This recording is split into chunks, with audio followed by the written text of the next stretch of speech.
ಕಳೆದ 15 ದಿನಗಳಿಂದ ಬೆಂಗಳೂರಿನ ವಿಪರೀತವಾದಂಥ ಚಳಿ ಮತ್ತು ಥಂಡಿಯಿಂದ ಅಲ್ಲಿರ್ತಕ್ಕಂಥ ಮಹಿಳೆಯರು, ಮುದುಕರು, ಮಕ್ಕಳು, ಬಾಣಂತಿಯರು ಇವತ್ತು ಬೀದಿಯಲ್ಲಿ ಬಿದ್ದು ನರಕ ಅನುಭವಿಸುವಂಥ ಪರಿಸ್ಥಿತಿ ಬಂದಿದೆ. ಅವರ ಜೀವನದ ಬಗ್ಗೆ ಕನಿಷ್ಠ ಒಂದು ಆತ್ಮೀಯವಾದಂಥ ಮಾತನ್ನೂ ಮಾತಾಡಲಾರ್ದಂಥ ಪರಿಸ್ಥಿತಿಗೆ ಇವತ್ತು ಭಾರತೀಯ ಜನತಾ ಪಕ್ಷದ ಕರ್ನಾಟಕದ ನಾಯಕರುಗಳು ಬಂದಿದ್ದಾರೆ ಅನ್ನುವಂಥದ್ದು ಅವರು ನೈತಿಕವಾಗಿ ಎಷ್ಟು ದಿವಾಳಿ ಎದ್ದೋಗಿದ್ದಾರೆ ಅನ್ನುವಂಥದ್ದಕ್ಕೆ ಸಾಕ್ಷಿಯಾಗಿದೆ. ಹೇಳಿ ಕೇಳಿ ಅಪ್ಪಟ ಮುಸ್ಲಿಂ ವಿರೋಧಿ ಮನೋಭಾವವನ್ನು ಪ್ರದರ್ಶನ ಮಾಡ್ತಕ್ಕಂಥ ಅಮಿತ್ ಶಾ ಅವರು ಸ್ವತಃ ಗೃಹ ಮಂತ್ರಿಗಳಾಗಿದ್ದಾರೆ ಈ ದೇಶಕ್ಕೆ. BJP ಕಳೆದ 11 ವರ್ಷಗಳಿಂದ ಅಧಿಕಾರದಲ್ಲಿದೆ. ಅಕ್ರಮ ವಲಸಿಗರು ಬಂದಿದ್ದಾರೆ ಅನ್ನೋದಾದರೆ ಅದನ್ನು ತಡಿಬೇಕಾಗಿದ್ದಂಥ ಕೆಲಸ BJPದೇ ಆಗಿತ್ತು, ಕೇಂದ್ರ ಸರ್ಕಾರದ್ದಾಗಿತ್ತು. ಅಂದರೆ ಅದರ ಅರ್ಥ ಅಕ್ರಮ ವಲಸಿಗರು ಅನ್ನುವಂಥದ್ದು ನಿಜವಾದ ಅರ್ಥದಲ್ಲಿ ಇವರ ರಾಜಕೀಯ ದಾಳ ಅಷ್ಟೇ. ಅದು ಬಿಟ್ಟರೆ ನಿಜವಾದ ಅಕ್ರಮ ವಲಸಿಗರನ್ನು ಅವರು ತೋರ್ಸೋಕ್ಕೆ ಸಾಧ್ಯ ಆಗ್ತಾ ಇಲ್ಲ ಅನ್ನೋದನ್ನು ನಾವು ಗಮನಿಸ್ತಾ ಇದ್ದೇವೆ. ಅಸಲಿಗೆ ಕರ್ನಾಟಕದ ಒಳಗಡೆಯಲ್ಲಿ ಬೆಂಗಳೂರಲ್ಲೂ ಕೂಡ ಸರ್ಕಾರಿ ಭೂಮಿಗಳನ್ನು ನಿಜಕ್ಕೂ ಕಬಳಿಕೆ ಮಾಡ್ತಿರೋರು ಯಾರು, ಅಥವಾ ರೈತರ ಭೂಮಿಗಳನ್ನು ಕಡಿಮೆ ಬೆಲೆಗೆ ಬೇರೆ ಬೇರೆ ರಾಜ್ಯದ ಬೇರೆ ದೇಶದ ಬಂಡವಾಳದಾರರಿಗೆ ಮಾರಾಟ ಮಾಡುವಂಥದ್ರಲ್ಲಿ ಮುಂಚೂಣಿಲಿರೋರು ಯಾರು? ಎಲ್ರಿಗೂ ನಮಸ್ಕಾರ. ಬೆಂಗಳೂರಿನ ಕೋಗಿಲು ಕ್ರಾಸ್ ಬಳಿ ಗುಡಿಸಲುಗಳನ್ನು ನೆಲಸಮ ಮಾಡಿ 15 ದಿನಗಳಾಗಿದ್ದಾವೆ. ಕಳೆದ 15 ದಿನಗಳಿಂದ ಬೆಂಗಳೂರಿನ ವಿಪರೀತವಾದಂಥ ಚಳಿ ಮತ್ತು ಥಂಡಿಯಿಂದ ಅಲ್ಲಿರ್ತಕ್ಕಂಥ ಮಹಿಳೆಯರು, ಮುದುಕರು, ಮಕ್ಕಳು, ಬಾಣಂತಿಯರು ಇವತ್ತು ಬೀದಿಯಲ್ಲಿ ಬಿದ್ದು ನರಕ ಅನುಭವಿಸುವಂಥ ಪರಿಸ್ಥಿತಿ ಬಂದಿದೆ. ಯಾವುದೇ ಮುನ್ಸೂಚನೆ ಕೊಡದೆ ಹಲವು ವರ್ಷಗಳಿಂದ ಅಲ್ಲಿ ವಾಸ ಮಾಡ್ತಿದ್ದಂಥ ಬಡವರನ್ನು, ನಿರ್ಗತಿಕರನ್ನು ಈ ರೀತಿ ಏಕಾಏಕಿ ಬುಲ್ಡೋಸರ್ಗಳನ್ನು ಬಳಸಿ ಅವರ ಬದುಕನ್ನು ಬೀದಿಗೆ ತಂದು ಸರ್ಕಾರ ಇಷ್ಟು ದಿನಗಳಾಗಿದ್ದಾರೆ. ಸರ್ಕಾರ ಇನ್ನೂ ಕೂಡ ಅವರಿಗೆ ಮನೆಗಳನ್ನು ಕೊಡುವಂಥದ್ರ ಬಗ್ಗೆ ಮೀನಾಮೇಷ ಎನಿಸ್ತಾ ಇದೆ. ಈ ಸಂದರ್ಭದ ಒಳಗಡೆಯಲ್ಲಿ ಭಾಳ ಮುಖ್ಯವಾಗಿ ಇರಬೇಕಾಗಿದ್ದಂಥ ವಿರೋಧ ಪಕ್ಷ ಭಾರತೀಯ ಜನತಾ ಪಕ್ಷದ ನಾಯಕರು ಇಲ್ಲಸಲ್ಲದ ಮತ್ತು ಅತ್ಯಂತ ಅಮಾನುಷವಾದಂಥ ಬಡವರ ವಿರೋಧಿಯಾಗಿರ್ತಕ್ಕಂಥ ಮತ್ತು ಮನುಷ್ಯತ್ವವನ್ನೇ ಕಳ್ಕೊಂಡಂಥ ರೀತಿಯಾದಂಥ ಮಾತುಗಳನ್ನು ಮತ್ತು ಅವರ ಪ್ರತಿಕ್ರಿಯೆಗಳನ್ನು, ನಡವಳಿಕೆಗಳನ್ನು ನಾವು ಗಮನಿಸ್ತಾ ಇದ್ದೇವೆ. ಅಲ್ಲಿ ವಾಸ ಮಾಡ್ತಿರ್ತಕ್ಕಂಥವರನ್ನು ಮೊದಲಿಗೆ ಅಕ್ರಮ ವಲಸಿಗರು, ಬಾಂಗ್ಲಾದೇಶಿಯರು, ಪಾಕಿಸ್ತಾನಿಗಳು ಅಂತೆಲ್ಲ ಇಲ್ಲಸಲ್ಲದ ವಿಚಾರಗಳನ್ನ ಮುಂದಿಟ್ಟು ಜರಿದರು, ಅವಮಾನ ಮಾಡಿದ್ರು. ಕೊನೆಗೆ ಯಾವುದೂ ಕೂಡ ಅವರಿಗೆ ನಿರೂಪಣೆ ಮಾಡೋದಕ್ಕೆ ಸಾಧ್ಯ ಇಲ್ಲ ಅನ್ನುವಂಥ ಪ್ರಸಂಗ ಬಂದಾಗ ಈಗ ಅಲ್ಲಿರ್ತಕ್ಕಂಥ ಬೇರೆ ಮುಸ್ಲಿಂ ಹೆಸರುಗಳನ್ನು ಇಟ್ಕೊಂಡು ಅವರ ಮೇಲೆ ಆಪಾದನೆ ಹೊರಿಸ್ತಕ್ಕಂಥ ಕೆಲಸವನ್ನು BJP ಮಾಡ್ತಾ ಇದೆ. ಅಸಲಿಗೆ BJP ಅವರಿಗೆ ಮುಸ್ಲಿಂ ಅಲ್ಪಸಂಖ್ಯಾತ ವಿರೋಧಿ ಪ್ರಶ್ನೆಗಳನ್ನು ಪ್ರತಿಯೊಂದರಲ್ಲೂ ಇಳುತ್ತರ್ತಕ್ಕಂಥ, ಮನುಷ್ಯತ್ವವನ್ನೇ ಕಳ್ಕೊಂಡಂಥ ರೀತಿಯಲ್ಲಿ ಮಾತಾಡ್ತಕ್ಕಂಥ, ವರ್ತಿಸ್ತಕ್ಕಂಥ ಈ ಪ್ರವೃತ್ತಿ ಇದೆಯಲ್ಲ, ಇದನ್ನು ನಾಡಿನ ಜನ ತೀವ್ರವಾಗಿ ಖಂಡಿಸಬೇಕಾಗಿದೆ. ಅಕ್ರಮ ವಲಸಿಗರು ಅಥವಾ ಬಾಂಗ್ಲಾದೇಶಿಯರು ಅಥವಾ ಪಾಕಿಸ್ತಾನಿಗಳು ಅಥವಾ ಯಾರೇ ಆಗಿದ್ದರೂ ಕೂಡ ನಮ್ಮ ದೇಶದ ಒಳಗಡೆಯಲ್ಲಿ ಬರಲಿಕ್ಕೆ ಹೇಗೆ ಸಾಧ್ಯ ಆಗುತ್ತೆ? ಆ ರೀತಿ ಬಂದರೂ ಕೂಡ ಅದನ್ನು ಪರಿಶೀಲನೆ ಮಾಡಿ ತಡಿಬೇಕಾಗಿರೋರು ಯಾರು? ವಿದೇಶಗಳಿಂದ ಯಾರೇ ಅಕ್ರಮವಾಗಿ ಬಂದರೂ ಕೂಡ ಅವ್ರನ್ನ ತಡೆಯುವಂಥದ್ದು, ಅವ್ರನ್ನ ಹುಡುಕಿ ಹೊರಗಡೆ ಕಳಿಸುವಂಥದ್ದು ಎಲ್ಲ ಕೆಲಸ ಮಾಡಬೇಕಾಗಿರ್ತಕ್ಕಂಥದ್ದು ಭಾರತದ ಗೃಹ ಮಂತ್ರಾಲಯ. ಹೇಳಿ ಕೇಳಿ ಅಪ್ಪಟ ಮುಸ್ಲಿಂ ವಿರೋಧಿ ಮನೋಭಾವವನ್ನು ಪ್ರದರ್ಶನ ಮಾಡ್ತಕ್ಕಂಥ ಅಮಿತ್ ಶಾ ಅವರು ಸ್ವತಃ ಗೃಹ ಮಂತ್ರಿಗಳಾಗಿದ್ದಾರೆ ಈ ದೇಶಕ್ಕೆ. BJP ಕಳೆದ 11 ವರ್ಷಗಳಿಂದ ಅಧಿಕಾರದಲ್ಲಿದೆ. ಅಕ್ರಮ ವಲಸಿಗರು ಬಂದಿದ್ದಾರೆ ಅನ್ನೋದಾದರೆ ಅದನ್ನು ತಡಿಬೇಕಾಗಿದ್ದಂಥ ಕೆಲಸ BJPದೇ ಆಗಿತ್ತು, ಕೇಂದ್ರ ಸರ್ಕಾರದ್ದಾಗಿತ್ತು. ಅದ್ಯಾವುದನ್ನು ಅವರು ಮಾಡಿಲ್ಲ. ಅಂದರೆ ಅದರ ಅರ್ಥ ಅಕ್ರಮ ವಲಸಿಗರು ಅನ್ನುವಂಥದ್ದು ನಿಜವಾದ ಅರ್ಥದಲ್ಲಿ ಇವರ ರಾಜಕೀಯ ದಾಳ ಅಷ್ಟೇ. ಅದು ಬಿಟ್ಟರೆ ನಿಜವಾದ ಅಕ್ರಮ ವಲಸಿಗರನ್ನು ಅವರು ತೋರ್ಸೋಕ್ಕೆ ಸಾಧ್ಯ ಆಗ್ತಾ ಇಲ್ಲ ಅನ್ನೋದನ್ನು ನಾವು ಗಮನಿಸ್ತಾ ಇದ್ದೇವೆ.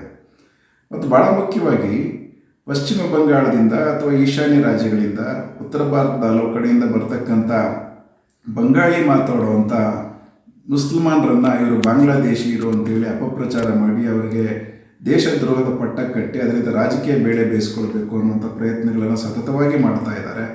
ಅದರ ಭಾಗವಾಗಿಯೇ ಇಲ್ಲಿ ಅಮಾಯಕ ಜನ ಮನೆಗಳನ್ನ ಕಳ್ಕೊಂಡಿದ್ರೆ ಅವರನ್ನು ಜರಿಯುವಂಥದ್ದು, ವಿದೇಶಿಯರು ಅಂತ ಹೇಳೋದು, ಪಾಕಿಸ್ತಾನಿಗಳು ಅಂತ ಹೇಳೋದು, ಈ ರೀತಿ ಅವಮಾನ ಮಾಡುವಂಥ ಕೆಲಸವನ್ನು BJP ಮಾಡ್ತಾ ಇದೆ. ಇದು ಅತ್ಯಂತ ಖಂಡನೀಯವಾಗಿರ್ತಕ್ಕಂಥ ವಿಚಾರ.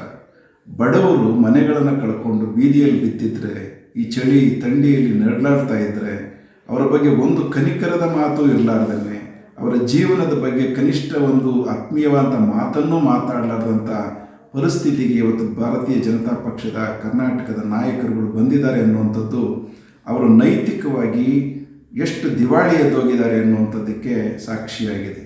ಸೊ ಇದನ್ನು ನಾವು ಭಾಳ ವಿಶೇಷವಾಗಿ ಗಮನಿಸಬೇಕಾಗಿದೆ. 15 ದಿನ ಆಗಿದೆ ಇವತ್ತು ಅವರಿಗೆ ಮನೆಗಳನ್ನ ಕಟ್ಕೊಡ್ಬೇಕಾಗಿದೆ. ಆದರೆ ಸರ್ಕಾರ ಕೂಡ ಮೀನಮೇಷ ಎಣಿಸ್ತಾ ಇದೆ. BJP ಅವರ ಒತ್ತಡಗಳಿಗೆ ರಾಜ್ಯ ಸರ್ಕಾರ ಕೂಡ ಎಲ್ಲಿ ಮಣಿತಾ ಇದೆಯೋ ಅನ್ನೋಂಥ ಭಾವನೆ ಬರುವಂಥ ರೀತಿಯ ನಡವಳಿಕೆಗಳನ್ನು ನಾವು ನೋಡ್ತಾ ಇದ್ದೇವೆ. ಇವತ್ತು ಕೋಮುವಾದವನ್ನು ಇದಕ್ಕೆ ಅಂಟಿಸುವಂಥದ್ದು, ಜೊತೆಗೆ ಕನ್ನಡಿಗರನ್ನು ಮತ್ತು ಅಲ್ಲಿರ್ತಕ್ಕಂಥವ್ರನ್ನ ಎತ್ತಿಕಟ್ಟುವಂಥ ಕೆಲಸವನ್ನು ಕೂಡ BJP ಮಾಡಿದೆ. BJPಗೆ ಅಸಲಿಗೆ ಕರ್ನಾಟಕದ ಬಗ್ಗೆ, ಕನ್ನಡಿಗರ ಬಗ್ಗೆ ಯಾವ ಪ್ರೀತಿ ಇರಲಿಕ್ಕೆ ಸಾಧ್ಯ ಇದೆ? ಅವರ ಹಿಂದುತ್ವ ಕೋಮುವಾದ ಅನ್ನುವಂಥದ್ದೇನೆ ಅಸಲಿಗೆ ಕರ್ನಾಟಕದ ಭಾಷೆಯ ನೆಲ ಜಲದ ವಿರುದ್ಧವಾಗಿರ್ತಕ್ಕಂಥ ಒಂದು ಕಲ್ಪನೆ ಅದು. ಆ ತಿಳುವಳಿಕೆಯನ್ನು, ಆ ತತ್ವವನ್ನು ಇಟ್ಕೊಂಡಿರ್ತಕ್ಕಂಥ BJPಯವರು ಕನ್ನಡಿಗರ ಪ್ರಶ್ನೆಯನ್ನು ಇದರಲ್ಲಿ ಎತ್ತಿದ್ದಾರೆ.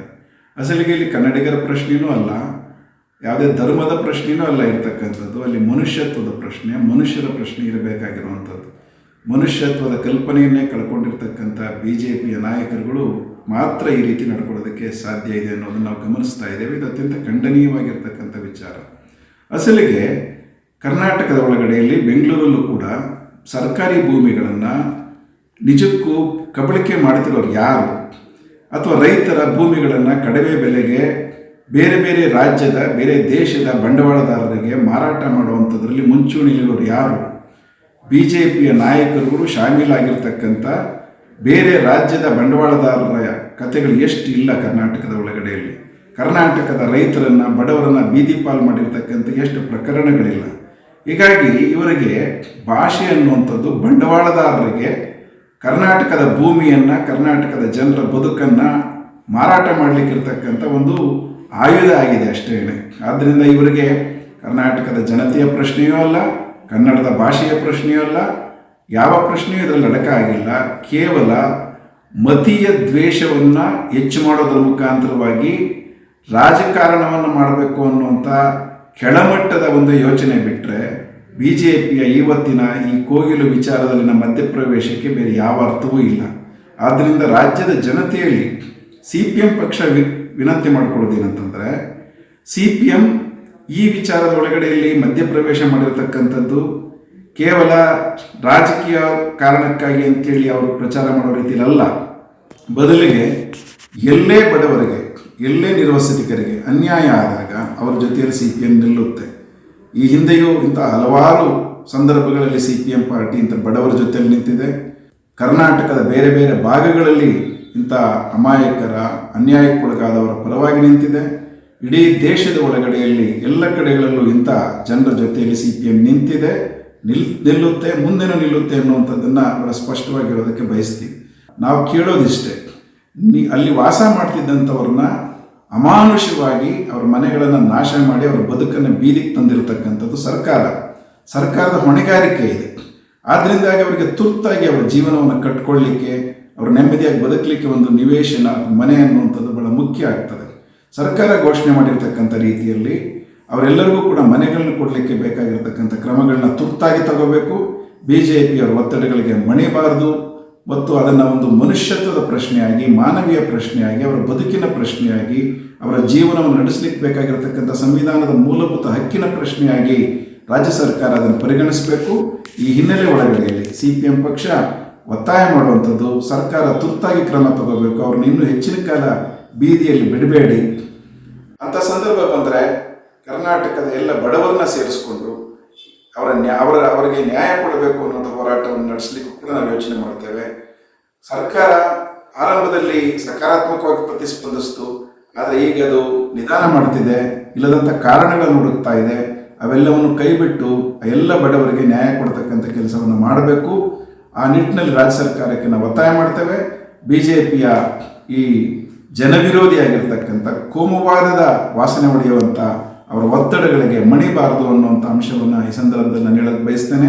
ಕರ್ನಾಟಕದ ಜನತೆ ಬಡವರ ಪರವಾಗಿ ನಿಲ್ತಾರೆ ಅನ್ನುವಂಥ ನಂಬಿಕೆಯನ್ನು CPM ಪಕ್ಷ ವ್ಯಕ್ತಪಡಿಸ್ತದೆ.